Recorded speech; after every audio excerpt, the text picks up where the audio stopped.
This isolated Native American reservation in New Mexico is battling an epidemic of overdose deaths. And it's happening as the country sees nationwide figures rapidly decline. It almost took us apart. Manuel Guerrero lives on the Alamo Navajo Reservation, one of the poorest in the country.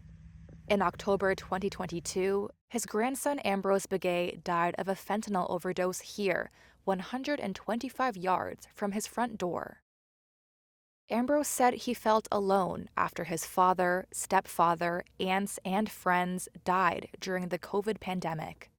It took terrible things into the family. Whenever he passed, not being angry, not being wanted to argument with the family. The Alamo Navajo Reservation saw a 300% increase in overdose deaths from 2023 to 2024, preliminary data from the reservation's health center shows. But the U.S. saw its largest ever nationwide drop from August 2023 to August 2024, around a 22% decline in overdose deaths, according to preliminary data from the Centers for Disease Control. The Biden administration said that's partly down to the distribution of overdose reversal drug Naloxone and more accessible addiction treatment. But the Alamo Navajo say they have been left out, and their younger generations are being hit hardest. Alamo Navajos come under the jurisdiction of numerous authorities: their tribe, the Navajo Nation, the county, state, and country. But sometimes they have difficulty getting support from anywhere. Many tribal members complained of a lack of resources from the Democratic-controlled Navajo Nation and the state of New Mexico. And we're talking resources. Michelle Pauline Abeta is a New Mexico House representative whose constituency includes Alamo. When you visit Alamo, one of the striking things that you'll notice is the isolation of it. When hit with this epidemic, it's become a nightmare, where resources have struggled to get to that community. 56% of the population live in poverty. Democratic State House Representative Tara Jaramillo went to school on the reservation, but is not a tribal member.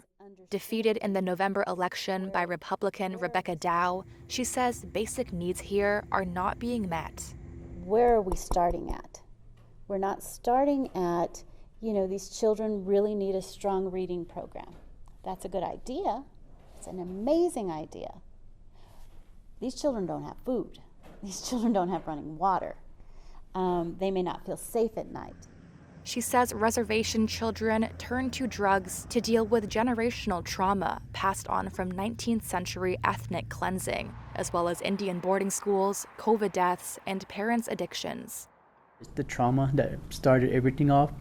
Yeah, when I asked the same thing with all my cousins, like they're on drugs and everything, they say the same thing. It's because of trauma.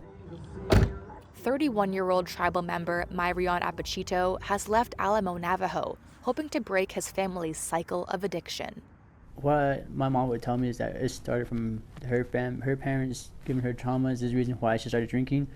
And because of me doing drugs, because my parents were always never there, and I was the only child that was supporting my little brother. He now lives and works in Taos, New Mexico, where he did 7 months of rehab for his addiction to heroin, meth, and fentanyl. This is where I begin a new life here, and it's like just to stay here and start off fresh from here. Tribal members and advocates told Reuters having police on the reservation would help reverse the trend. There are none right now. They said closer detox and rehabilitation centers that cater to Native Americans were also needed. Some hope change will come under U.S. President Donald Trump after his pre-election promise to stop fentanyl at the U.S.-Mexico border. He won the reservation and surrounding Socorro County in November, the first time in 36 years that the area backed a Republican presidential candidate. But those within the reservation are already taking action. Retiree Cecile Abeta was the Alamo Reservation's last full-time cop, now a member of its powerful school board He is trying to set up a detox center and bring in federal and Navajo police to bust dealers. There's got to be a solution to it. There can't be no solution to it because, it has to have an end to it somewhere.